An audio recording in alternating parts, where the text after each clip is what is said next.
आप सभी का प्रातः काल की इस धर्म सभा में, या यूं कहूं श्री भक्ताम्र स्तोत्र की भाव यात्रा की पवित्र प्रवचन श्रृंखला में हार्दिक हार्दिक स्वागत करता हूं। आप सभी के उज्जवल भविष्य की मंगल कामना करता हूं।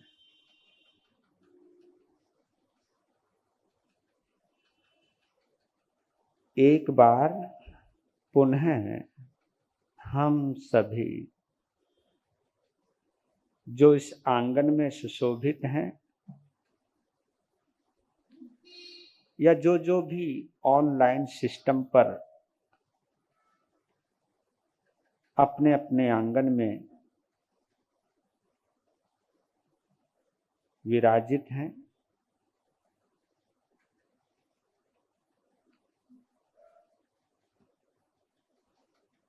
सभी एक पवित्र भाव से अवश्य जुड़े।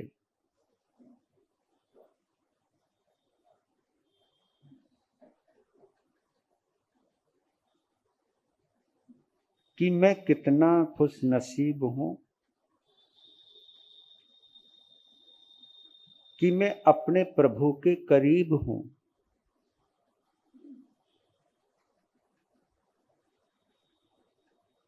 मैं अपने दिलवर के करीब हूं। मैं जिनका आराधक हूं, मैं अपने आराध्य के समीप हूं, निकट हूं। उनके साथ निकटता बनाने का या निकट आने का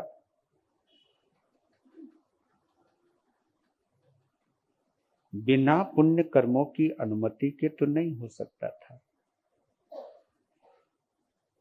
क्योंकि जहां हर कोई नहीं जा सकता, वहां जाने के पास लेने पड़ते हैं,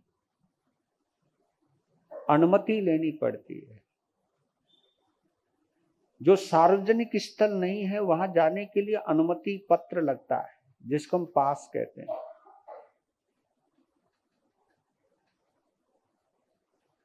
तो मैं अपनी पुण्यवाणी की बलिहारी जाऊं, जिन्होंने या जिनकी अनुमति से मैं परमात्मा के निकट आ पाया हूं।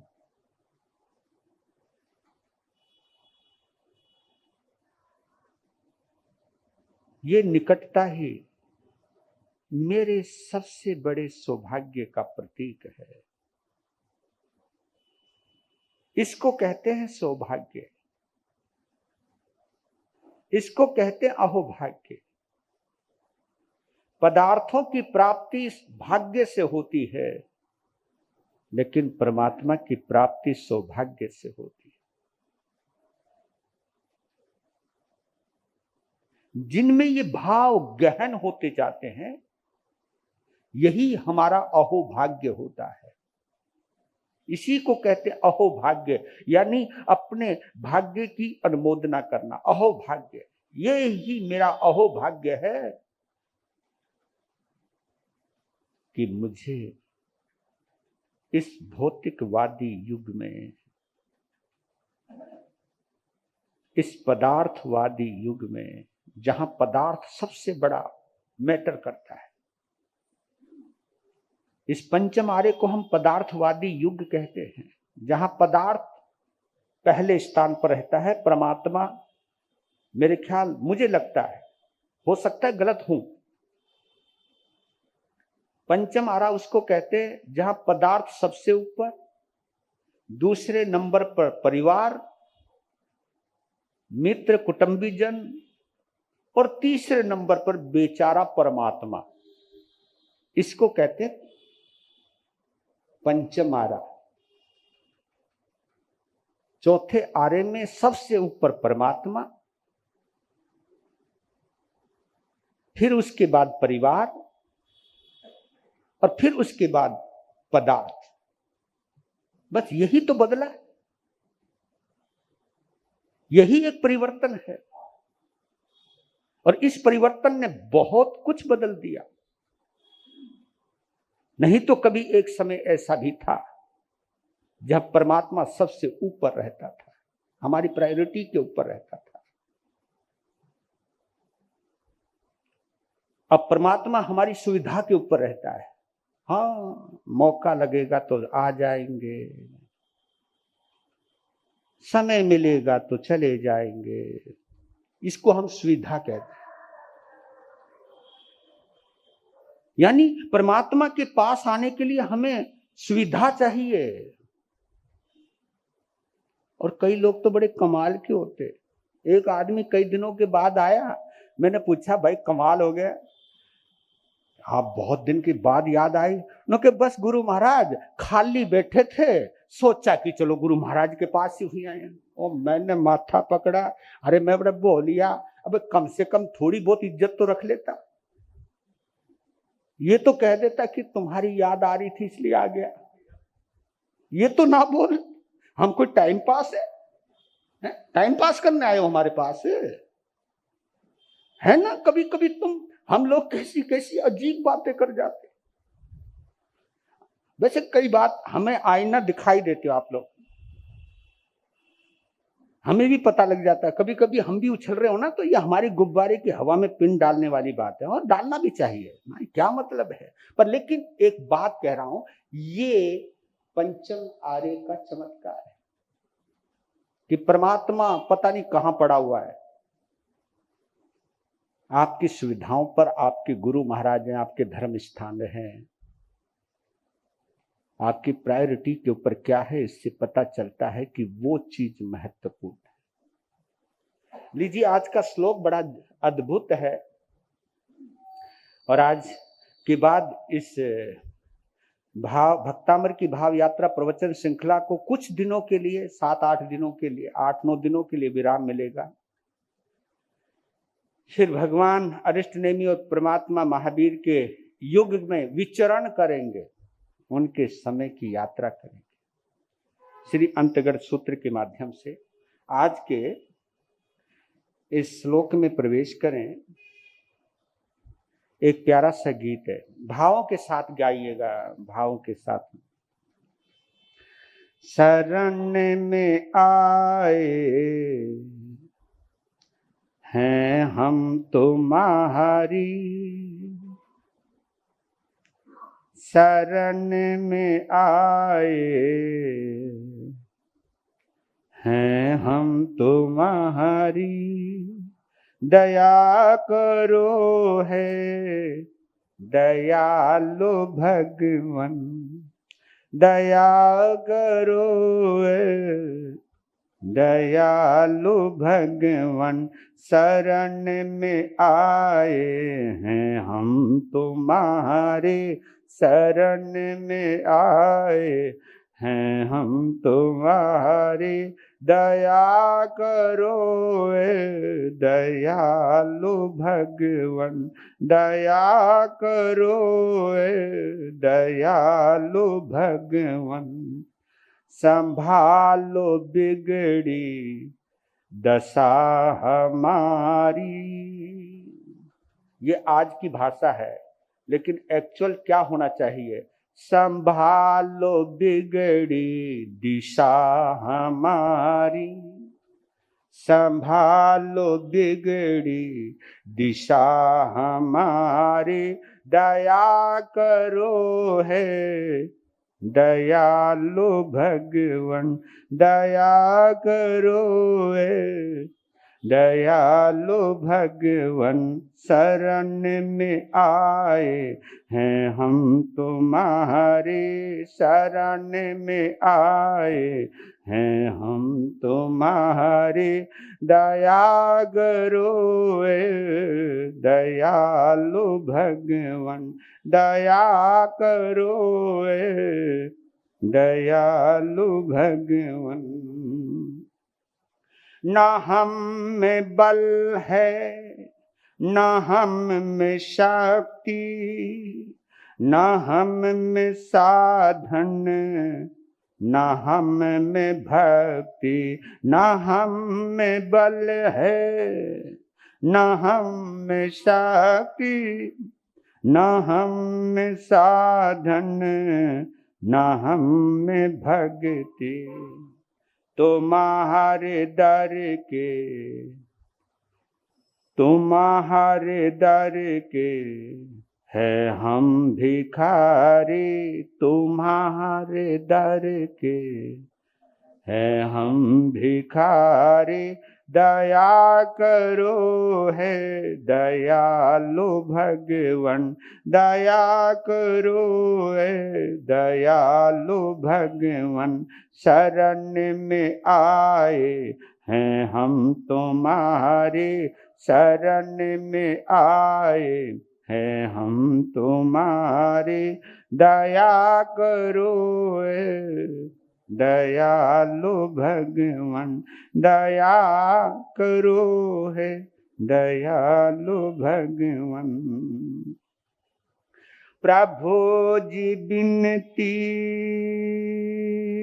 सुनो हमारी, बनाओ बिगड़े दशा हमारी।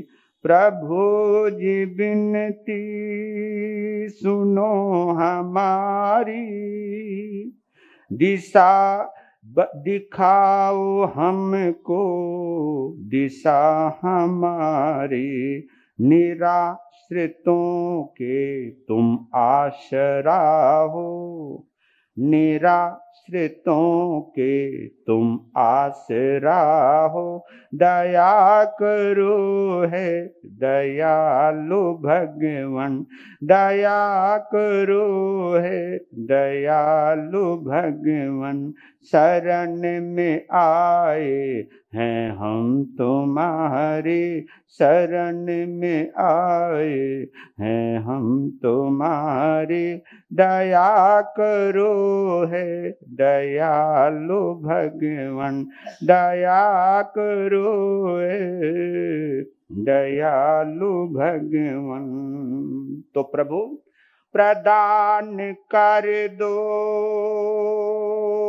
महान शक्ति, भरो हमारे में ज्ञान भक्ति। प्रदान कर दो महान शक्ति, भरो हमारे में ज्ञान भक्ति। तभी कहाओगे तापहारी, तभी कहाओगे तापहारी। दया करो है दयालु भगवन, दया करो है दयालु भगवन। शरण में आए हैं हम तुम्हारे, शरण में आए हैं हम तुम्हारे।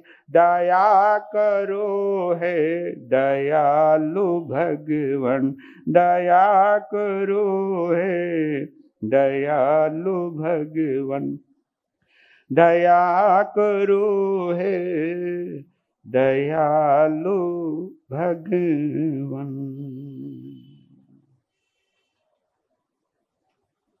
असली शरण है वही जो मिटा दे जन्म मरण, और यही है परमात्मा की शरण की विशेषता।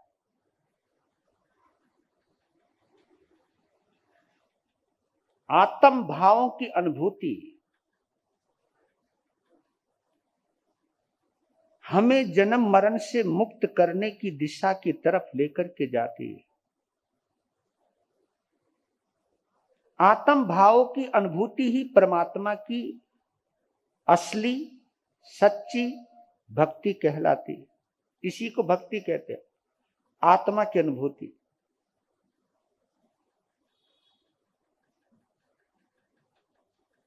जे एगे आया ते सव्वे, जे एगे एगे आया, जे एगम जानाई ते सवम जानाई।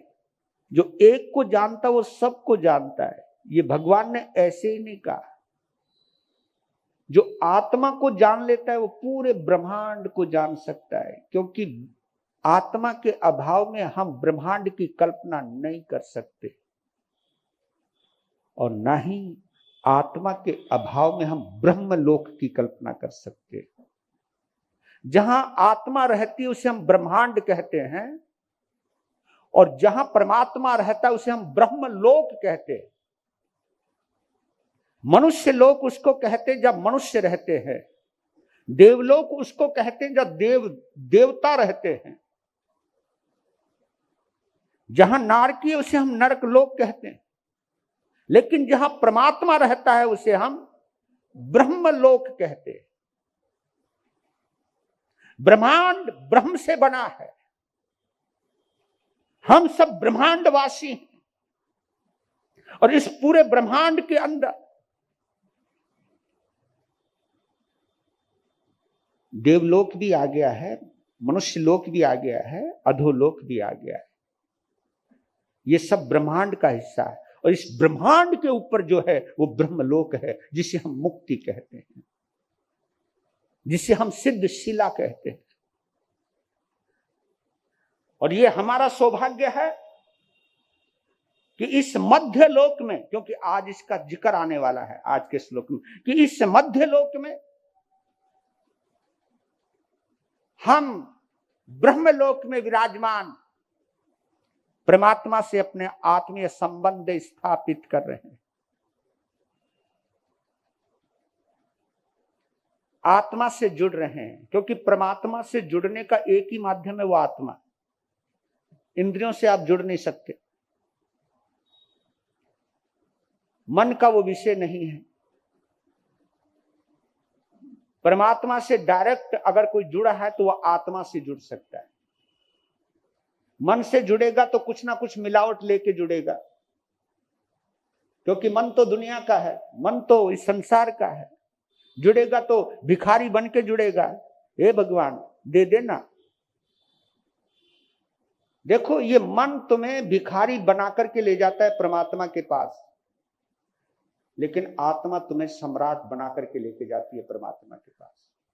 और ये कहावत आती है कि अगर परमात्मा से मिलना है, यानी सम्राट से मिलना है, तो सम्राट होके मिलो ना। और सम्राट वही कहलाता है जिसके पास इच्छाएं नहीं है। हाँ, इच्छाएं नहीं है, तृष्णाएं नहीं है, कामनाएं नहीं है, वो सम्राट है। चाहा चमारी चोरटी सो नीचन की नीच, मैं तो पूर्ण ब्रह्म था यदि चाह न होती बीच। ये कबीर साहब कहते हैं कि चाहा चमारी चोरटी सो नीचन की नीच। ये जो हमारी चाह है पता नहीं कितने नीच से नीच कार्य करवा देती है। इससे बड़ा नीच व्यक्ति क्या हो सकता है कि भगवान के आगे भी भिखारी बन करके जा रहा है, कि भगवान से क्या मांग रहा है, गाड़ी दे देना, एल जैसे भगवान के पास शोरूम है, बच्चा दे दो, दुकान चला दो। हंसी नहीं आती तुम्हें?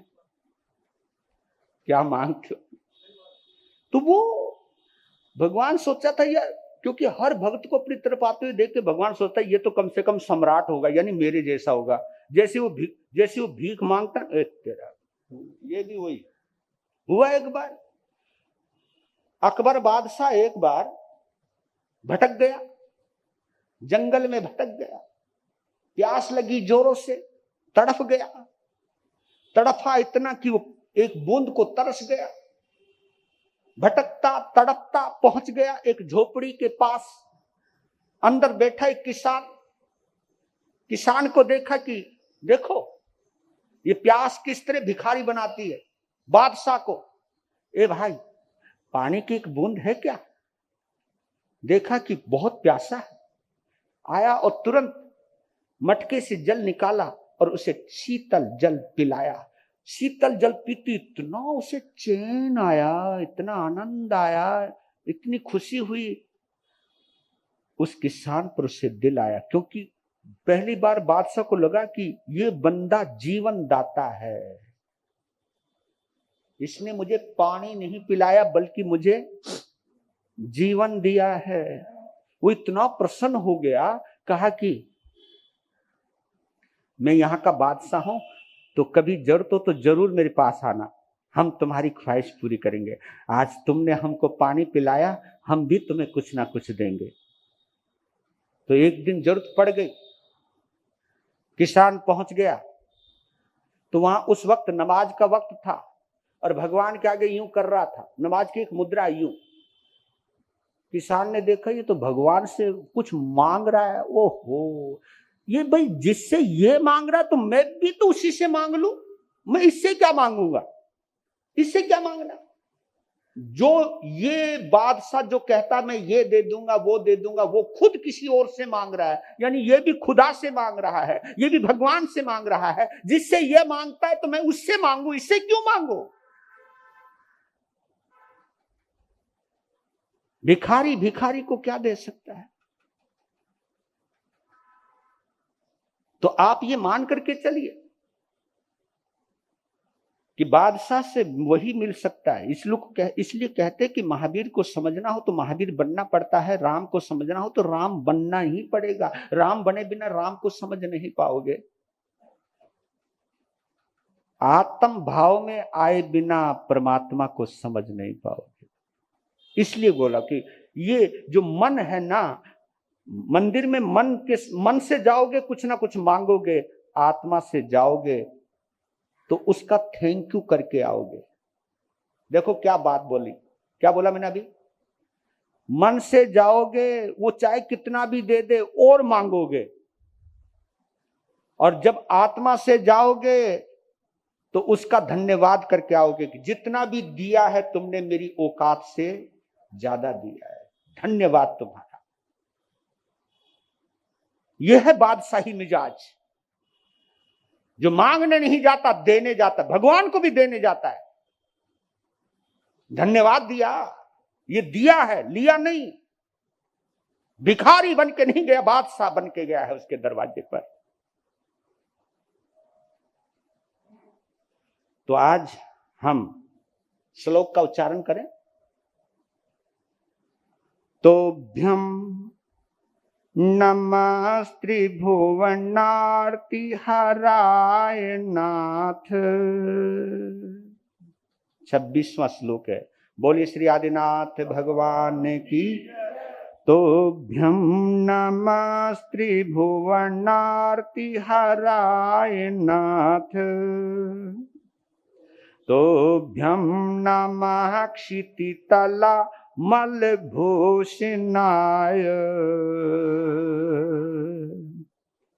तोभ्यम नमः त्रिजगतः परमेश्वराय।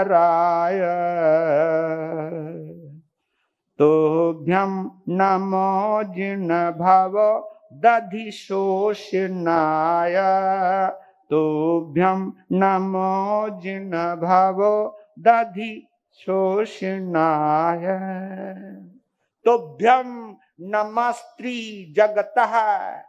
तोभ्यम नमस्त्री भुवनार्ति हराय नाथ। तोभ्यम नमस्त्री जगत। तोभ्यम नमः क्षिति तलामल भूषणाय। तोभ्यम नमस्त्री जगतः परमेश्वराय। तोभ्यम नमो जिन भवो दधि शोषणाय। अद्भुत।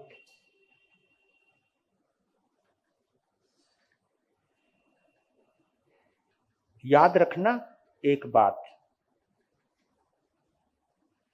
सूर्योदय हुआ और कमल का फूल ना खिले तो समझ लेना वो फूल नहीं पत्थर है। हाँ, वो फूल नहीं। हाँ, सूर्योदय होए और कमल ना खिले, ऐसा हो नहीं सकता। अगर होता है तो वो कमल का फूल नहीं, कोई पत्थर है। ऐसे ही हम प्रभु का ध्यान करें, हम प्रभु का स्मरण करें, प्रभु की भाव भक्ति की कृपा की किरणें हमारे हृदय स्थल पर पड़े या हृदय स्थित हो और हमारा चेहरा ना खिले, हमारा रोम रोम पुलकित ना हो, हमारा हृदय कमल विकसित ना हो, तो समझना कि हम भी कोई फ्यूज बल्ब है। फ्यूज बल्ब तो जानते होंगे ना, फ्यूज, जब बल्ब फ्यूज हो जाता है वो जलता ही नहीं। हाँ, करंट है, करंट है, करंट होते हुए भी जो ना चले उसे हम फ्यूज बल्ब कहते हैं। परमात्मा अंदर है फिर भी चेहरा ना खिले, फिर तो फ्यूज बल्ब है। हाँ,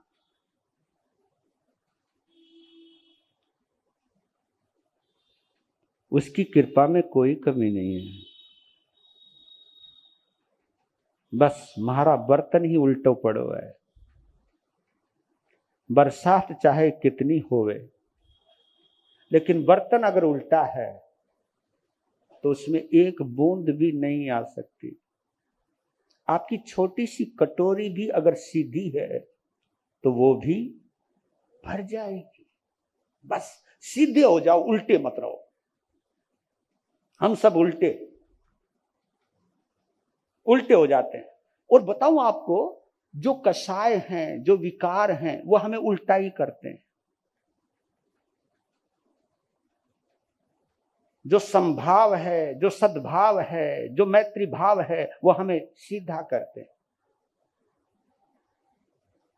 विकारों में हमारा बर्तन उल्टा हो जाता है। कषायों की उपस्थिति में हमारा बर्तन उल्टा हो जाता है। क्रोध, मान, माया, लोभ, राग, द्वेष आदि जितने 18 मानसिक पाप विकार हैं, इनकी उपस्थिति के अंदर हमारा बर्तन उल्टा रहता है। परमात्मा की उपस्थिति के बावजूद भी वो खाली का खाली रहता है।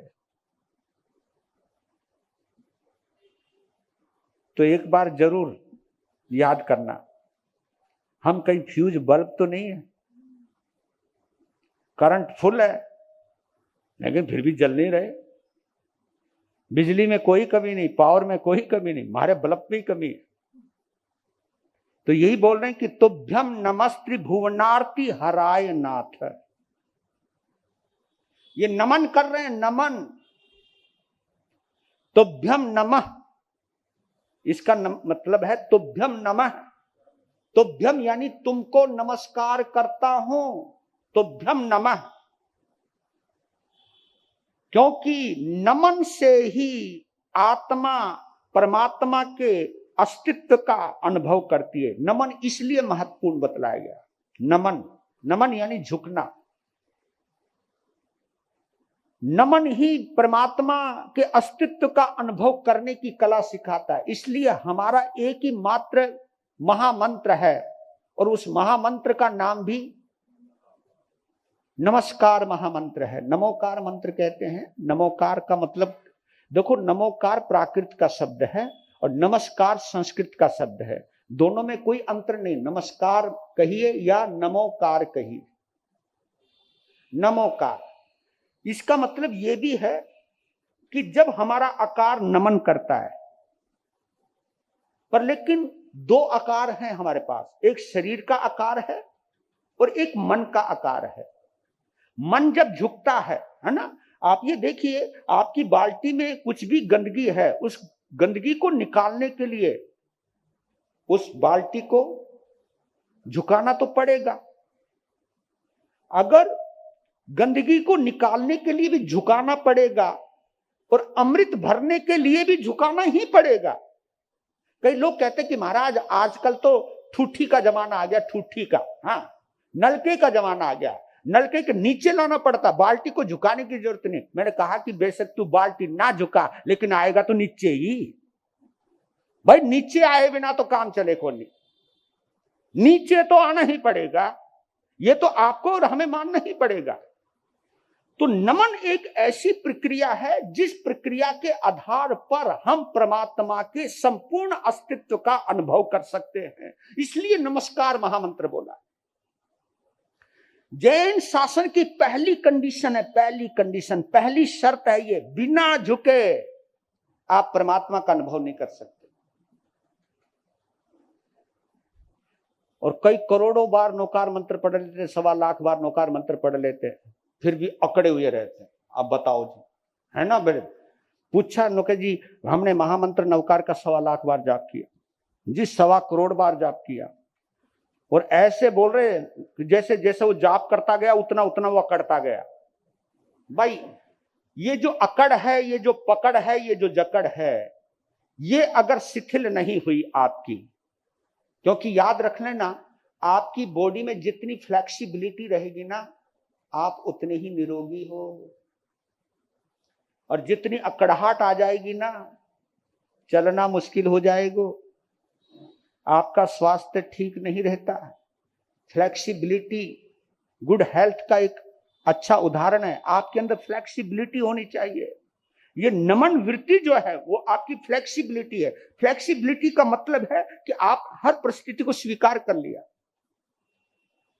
कठोर वृक्ष तूफान में टूट कर गिर जाता है, लेकिन जो ऊंची ऊंची पतली पतली जो कोंपले, जो घास खड़ी हुई है, जैसी तूफान आता है वो झुक जाती हैं, और तूफान गुजर गया फिर वापिस। ये उसकी लचक का कमाल है। ये पता नहीं हमारे में लचक कब आएगी। अरे तुम लोग तो अपने रिश्तों में भी कठोर हो जाते हो, रिश्तों में भी लचीले नहीं रह पाते हो। ये ईगो जो है ना, आपको लचीला नहीं बनने देती। चेक कर लिया करो, नौकार मंत्र पढ़ने के बाद आपकी ईगो कितनी कम हुई। अगर ईगो कम नहीं हुई तो आपने नौकार मंत्र का कोई लाभ नहीं। तो बोल रहे हैं कि तुभ्यम नमस्त्री भुवनार्ति हराय नाथ, त्रिभुवन भुवना त्रिभुवन आरती, त्रिभुवनारती। आरती कहते दुखों को, आर्त, आर्त ध्यान यहीं से बना है। भुवनारती 3 लोक के दुखों को हरने वाले, हरण करने वाले, दूर करने वाले आपको मैं नमस्कार करता हूं। तुभ्यम नमस्त्री भुवनार्ति हराय नाथे, 3 लोक के दुखों को दूर करने वाले, हरण करने वाले, हे मेरे प्रभात्मा, मैं तुम्हें नमस्कार करता हूं। देखिए 3 लोक के दुख हरता है। अब मैं इसको समझा देता हूं कि हमारे यहां तो नहीं कहा कि भगवान को दुख हरता है ना, दुख दूर करने वाले हैं, ऐसा तो नहीं कहा, पर लेकिन इसका एक एग्जाम्पल देता हूं ताकि आपको बहुत जल्दी समझ में आ जाएगा। देखिए आप डॉक्टर के पास जाते हो, डॉक्टर आपका कुछ निदान करता है, आपको वात पित्त कफ को जो भी चेक करता है, आपकी बीमारी को चेक करता है, और फिर एक स्क्रिप्ट लिखता है, एक दवाई लिखता है, दवाई का एक पर्चा बनाता है, और वो डायग्नोज करने के बाद आपने वो दवाई ली और आपकी बीमारी दूर हो गई, तो आप कहते हैं कमाल का डॉक्टर है, उसने तो मुझे स्वस्थ कर दिया। अब बताओ डॉक्टर ने स्वस्थ किया है, जो उसने दवाई बताई थी उसने स्वस्थ किया है, लेकिन नाम किसका हुआ? नाम डॉक्टर का हुआ। बस सिंपल गणित है।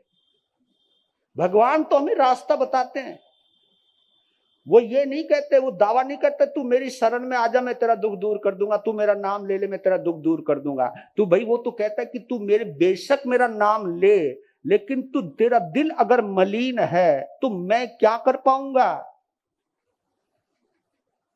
पहले निर्मल होने की कला सीख, पहले निर्कसाय होने की कला सीख, पहले कसाय मुक्त होने की कला सीख। इस श्लोक के अंदर 4 विशेषण दिए हैं, और चारों विशेषण अगर तुम देखा जाए, चारों कसाय मुक्त के विशेषण है। कसायों से जो मुक्त हो गया उसके लिए ये विशेषण है। जो 4 कसायों से मुक्त हो गया उसने 3 लोक के दुख खत्म कर लिए, और उनकी शरण में आकर के जो कसायों से मुक्त हो गया उसके भी कष्ट दूर हो गए। भगवान कहते कि मेरे पास आने का एक ही फायदा है, जिस रास्ते पर मैं चलूं, जो मैंने तुम्हें बताया है, कि ये दवाई लेनी है, क्षमा की दवाई लेनी है, मृदुता की दवाई लेनी है, नम्रता की दवाई लेनी है, सरलता की दवाई लेनी है, संतोष की दवाई लेनी है, सद्भाव की दवाई लेनी है, मैत्री भाव की दवाई लेनी। जो मैं बतला रहा हूं उसको स्वीकार कीजिए ना। अगर तुम मेरी पूजा करते रहो और जो मैं बताऊं उसकी तुम पालना ना करो, डॉक्टर की चाहे तुम धूप बत्ती जला लो, जलाओ, लेकिन जो लिखा है, जो दवाई बताई है, अगर वो दवाई नहीं लोगे, उस नियम के अनुसार नहीं चलोगे, क्या तुम निरोग हो पाओगे? क्या तुम्हारी भक्ति उस देव, आपने डॉक्टर की खूब आरती भी उतार ली, भक्ति भी कर ली, क्या ठीक हो जाओगे? नहीं हो सकते। यही बात बतला रहे हैं कि भैया मेरी भक्ति से कोई लाभ नहीं होगा, जो मैंने आपको रास्ता बताया उस रास्ते पर चलना ही पड़ेगा। 3 लोक के दुख, देवलोक में भी दुख है, ऐसी बात नहीं है, वहां पर भी भेदभाव होता रहता है, वहां पे भी ऊंच नीच होती, वहां पे भी मान और अपमान होता है, वहां पर भी मत उपाधियों में बढ़ोतरी घटोतरी, वहां पर भी स्टेटस है। हाँ, स्टेटस तो समझ गए होंगे ना आप, ये अहंकार की बड़ी बीमारी है, वो बंदा मेरे से ऊंचा क्यों। वहां पर भी पूरा ऐसा हुआ, किलबिशी देवता जो झाड़ू सफाई पोछा पाचा कुछ ना कुछ तो करते होंगे भैया, उनका भी ऐसी है पूरी की पूरी। यूं कहिए कि जिस आदमी के जैसे कर्म है, किस तरह के ऊंची स्थिति वहां पर भी मिलती, जैसी स्थिति हमको यहाँ पर मिलती है। यहाँ पर भी मनुष्य में अंतर है, कोई हीरा कोई कंकर है, यहाँ पर भी कोई ऊंचा कोई नीचे है, ये भी तो कर्म का ही तो फल है। कोई सम्राट है, कोई राजा है, कोई सेठ है, कोई मंत्री है, उसका भी स्टेटस है, कोई मजदूर है, कोई सेवक है। आखिर यहाँ पर भी तो ऊपर नीचे होते ही रहते हैं, तो ऊपर नीचे तो वहां पर भी होते रहते हैं। जहां पर भी असमानता है और असमानता के भाव हैं, वो आदमी दुखी है, चाहे मैं हूं चाहे आप हो। मैं भी अगर मान सम्मान के चक्कर में पड़ जाऊंगा तो मेरा भी चेहरा बुझा हुआ ही रहेगा। मैं भी तुलना करता रहूंगा कि यार उसके पास इतनी रौनक है, हमारे पास तो कुछ है ही नहीं, लगता है कि हम तो बेकार हैं संत। भाई क्या पुनवानी है उसकी, क्या उसकी जाहो जलाली है, क्या भीड़ है उसके पास। अगर मैं यही कंपैरिजन करूंगा तो मैं कौन सा सुखी रह जाऊंगा। ये मनस्थिति जो दुख देती है, वो मनस्थिति आपके पास हो या मेरे पास हो, क्या फर्क पड़ती है, क्या फर्क पड़ता है। एक यह है कि नरक की वेदना एक ऐसी है जहां हमेशा वेदना रहती है, क्योंकि वहां जाते ही भारी कर्मा जीव हैं, पापी जीव हैं, लेकिन डिसाइड तो यहीं पे ही हो जाता है। हाँ, ये भी बतला देता हूं, आपको नरक में जाना स्वर्ग में जाना इसका भी यही फैसला होने है, क्योंकि नरक का जीव मर के नरक में तो जाएगा नहीं, देवलोक का जीव मर के देवलोक में जाता नहीं, देवलोक का जीव मर के नरक में जाएगा नहीं, नरक का जीव मर के देवलोक में जाएगा नहीं। बस सारा फैसला तो यही होगा। इसलिए आपको बताऊं दुख और कष्ट में क्या अंतर है। कभी सोच विचार किया आपने, दुख और कष्ट में जैसे समान अर्थ लगता है, पर्यायवाची शब्द लगते हैं, लेकिन कष्ट किसको कहते हैं, दुख किसको कहते हैं। तो आपको बताऊं, पदार्थों के अभाव को कष्ट कहते हैं, पदार्थों के अभाव को कष्ट कहते हैं, और आत्म भाव के अभाव को हम दुख कहते हैं। इसको आप समझ लो अच्छे ढंग से। पदार्थों का अभाव कष्ट कहलाता है और परमात्मा का अभाव दुख कहलाता है, आत्म भाव का अभाव दुख कहलाता है। आप कहोगे कैसे? देखिए, पदार्थों का अभाव, आपने जितना पुण्य किया है, जितने आपके पास कैपेसिटी है माल खरीदने की, उतने आप खरीद सकते हो, लेकिन कैपेसिटी नहीं है तो आप नहीं खरीद सकते। लेकिन आप झोपड़ी में भी खुश रह सकते हो। हाँ, मैंने ऐसे लोग देखे जिनके पास सब चीजें हैं लेकिन फिर भी चेहरे मुरझाए हुए हैं, रो रहे हैं जी। तो अब बताओ, वहां पर उसको कष्ट तो नहीं है पर लेकिन दुख तो है। इसलिए कहते कि बड़े बड़े सेठों को भी दुख होता है, उनके पास कष्ट नहीं है, पदार्थों का कोई अभाव नहीं है, लेकिन आत्म भाव का तो अभाव है। और ये आत्म भाव का अभाव हमें अभाव में ही रखता है। और अभाव यानी दुखी ही रखता है, दुखी ही रखता है। अब देखो, इसको मैं बताता हूं। मैं ऑपरेशन कराने के लिए डॉक्टर के पास गया, मतलब फॉर एग्जाम्पल, आप या कोई फोड़ा है, डॉक्टर के पास गए, डॉक्टर आपको दर्द दे रहा है, दर्द दे रहा है, कष्ट दे रहा है, लेकिन आपको दुख नहीं हो रहा है। दुख क्यों नहीं हो रहा है? क्यों? दुख होता तो तुम जाते क्यों उसके पास? आपको ये मालूम है दुख तो दे रहा है, लेकिन दुख मिटाने के लिए, कष्ट मिटाने के लिए दे रहा है। वो दर्द भी कर रहा है, चीरा फाड़ी भी कर रहा है, पर लेकिन आपको ये मालूम है कि बिना डॉक्टर के पास गए, बिना ये फोड़ा फुड़वाए मुझे सुख, आप खुद एक्सेप्ट होके गए ना, खुद स्वीकार करके गए। अब जैसे किसी ने आपको, आपका अपमान किया, आपको प्रताड़ित किया, आपके साथ धोखा दिया, अगर आप एक चीज स्वीकार कर लो कि मैंने भी तो इसको दुख दिया होगा, अपना दुख मिटाने के लिए अगर वो मेरे पास आए तो मुझे स्वीकार करना चाहिए, क्यों कभी मैंने इसे कष्ट दिया था, अब इसकी बारी है। जब मेरी बारी थी मैंने मौज ले ली। सुन लो क्या बोला मैंने, जब मेरी बारी थी तो मैंने मौज ले ली, अब इसकी बारी, अब ये मौज लेगा। भैया तो कंडीशनल है मामलो, है ना, बारी लग जाती है ना। जैसे घर में बहू, पहले बड़े परिवार हुआ करते थे, आज इस बहू की रोटी पकाने की बारी है, बर्तन धोने की बारी है, तो जिस दिन जिसकी बारी हो तो उस दिन वो करती थी, उसे मालूम था आज मेरी बारी है, और खुश होकर करती थी क्योंकि व्यवस्था है। तो जिसे हम स्वीकार कर लेते हैं, आत्म भाव, इसको आत्म भाव कहते हैं, जिस परिस्थिति को हम स्वीकार कर लेते हैं वहां से दुख दूर। ये जैन शासन सिखाता है। और ज्यादा व्याख्या हो जाएगी तो ठीक है, नहीं, तुभ्यम न में क्षिति तलमल भूषणाय, इसको हम थोड़ा सा ले लेते, जल्दी से ले लेता हूं। तुभ्यम नमः क्षिति तलामल भूषणाय, क्षिति तल, क्षितिज कहलाता जहां आसमान और धरती मिलते हैं, उसको हम क्षिति तल कहते हैं। आसमान की तलहटी कहते हैं उसको क्षिति तल, यानी इस मध्य लोक को हम क्षिति तल कहते हैं। और उनके लिए क्या बोल रहे हैं कि है क्षिति तल मल भूषणाया,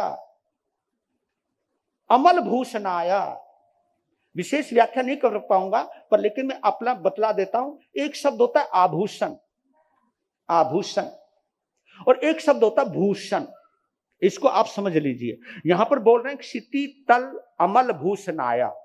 क्षिति तल अलग है, अमल अलग है, भूषणाय अलग है क्षिति तल यानी इस मध्य लोक के निर्मल आभूषण, निर्मल भूषण। भूषणाय, आभूषण शब्द का प्रयोग नहीं किया, भूषण शब्द का प्रयोग किया। क्यों भाई, भूषण में और आभूषण में क्या अंतर है? कभी चेक किया आपने? आभूषण जो होते, जो ज्वेलरी होती है, वो हमारे अंग विशेष से कनेक्टेड रहती है। गले में हार पहनेंगे, नाक में नथ पहनेंगे, कान में कर्ण कुंडल पहनेंगे, है ना, यहाँ पर हम कड़ा पहनेंगे, हाथों में अंगूठियां पहनेंगे, पाजेब पहनेंगे, कहीं बिच्छू पहनेंगे। आजकल नया शब्द मैंने पहली बार सुना, बिच्छू, है ना, वो बिछुआ, बिछुआ जो होता है, हाँ, जो तुम्हारे जो जहां कहीं भी होता हो, तो मतलब जो जो अंग अंगों में पहने जाते हैं उन्हें हम आभूषण कहते हैं। लेकिन जैन जगत के अंदर, आध्यात्मिक जगत के अंदर भूषण शब्द का प्रयोग किया। अब हमारे पास माथा है, इस माथे का भूषण क्या है? नमस्कार करना, नमन करना, झुकना, ये भूषण है, इस माथे का भूषण है। आंखों का भूषण क्या है? दर्शन करना, स्वाध्याय करना, ये आंखों का भूषण है। परमात्मा के दर्शन करना, गुरुओं के दर्शन करना, तीर्थों के दर्शन करना, ये आंखों का आभूषण है। आपने अपनी ज्योति का उपयोग किया है, सच्चा उपयोग किया है आपने। वाणी का आभूषण क्या है? गुणगान करना, निंदा करना नहीं, गुणगान करना, किसी की महिमा का बखान करना, यानी आपने अपनी जिह्वा को भूषित किया है, भूषित, ये वाणी का भूषण है। कानों का भूषण है धर्म शास्त्र का श्रवण करना। अब कोई यहां पर 4-4 लाख की कोई भी ज्वेलरी पहन सकता है, 10-10 लाख, पता नहीं ये कर्ण में पता नहीं कितने लाखों के आभूषण होते हैं जी। मैं सोचना, और मैं बोला यार भगवान के 2 वचन भी सुन लिया करो, इतना वजन डाल रखा है, ये कभी भी तुम खतरे में पड़ सकते हो। हाँ, लेकिन भगवान की वाणी सुनने से कोई खतरा नहीं होगा। लेकिन एक आभूषण है और एक भूषण है। भगवान की वाणी का श्रवण करना भूषण है। आपके हाथों का भी भूषण है। हस्तस्य भूषणम दानम। हाथ का भूषण क्या है? दान दो, किसी का सहयोग करो, कोई गिर रहा है उसे संभाल लो, ये भूषण है, हाथ का भूषण है।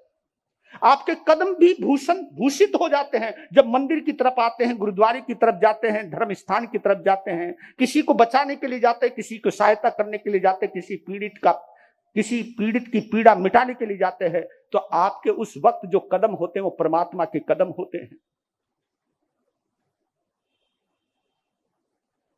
उस वक्त आप भी परमात्मा का रूप हो। अगर किसी रोते को हंसाने को गए हो, किसी गिरते को उठाने को गए हो, किसी उदास को हंसाने के लिए गए हो, तो उस वक्त आप परमात्मा का ही रूप होते हो। ये मन का आभूषण क्या है? मनन करना, मनन, चिंतन करना, मनन करना, परमात्मा का स्मरण करना, ये आपका मन का आभूषण है। तो ये कहे कि आप ही इस मध्य लोक के सच्चे भूषण हो। क्यों है? और आपको ये भी बतला देता हूं, इसलिए भी कहा है कि तीर्थंकरों के 5 कल्याणक यही होते हैं, यहीं पर ही होते हैं, इसी भूलोक के ऊपर होते हैं। जितने भी कल्याणक इसी धरती पर मनाए जाते हैं। इसलिए आप सच्चे भूषण हो।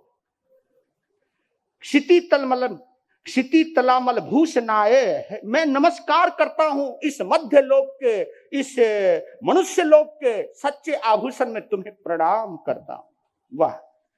तुभ्यम नमस्ते जगतः परमेश्वराय। आप 3 जगत के परमेश्वर हो। परमेश्वर हो क्यों बोला बताओ? इस दुनिया में ईश्वर रहते हैं, हम सब ईश्वर हैं। किसकी अपेक्षा से? आत्मा की अपेक्षा से।